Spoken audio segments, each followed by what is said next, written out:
कोपरगाव शहरातील निवारा परिसरातील राहणारे निलेश चंद्रकांत राजूरकर वय 45 यांच्यावर शेजारी राहणाऱ्या एका व्यक्तीने धारदार शस्त्राने हल्ला केल्याची धक्कादायक घटना मंगळवारी सकाळी 11 ते 11:30 वाजण्याच्या दरम्यान घडली।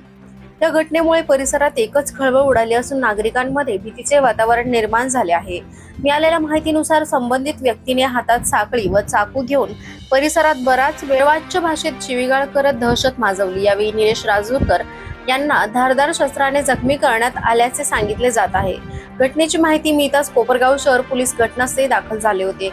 हल्ला करणारी व्यक्ती मनोरुग्ण असल्याचे स्थानिक नागरिकांकडून सांगण्यात येत असून त्यांच्या आक्रमक वर्तनामुळे परिसरातील रहिवाशांनी मिळून त्याला त्याच्या घरात कोंडून ठेवल्याची माहिती समोर आली आहे। सदर व्यक्तीकडून परिसरातील नागरिकांना वारंवार त्रास होत असल्याचा आरोप स्थानिक महिला व नागरिकांनी केला आहे। त्यामुळे या व्यक्तीविरोधात योग्य ती कारवाई करण्याची मागणीही रहिवाशांकडून करण्यात येत आहे। दरम्यान दुपार उलटूनही या प्रकरणी कोपरगाव शहर पोलीस ठाण्यात कोणत्याही प्रकारची अधिकृत तक्रार दाखल करण्यात आली नसल्याची माहिती समोर आली आहे। त्यामुळे पोलीस पुढील काय कारवाई करणार याकडे नागरिकांचे लक्ष लागले आहे। पोलीस तक्रार व अधिकृत माहिती प्राप्त झाल्यानंतर घटनेचा अधिक तपशील समोर येण्याची शक्यता आहे।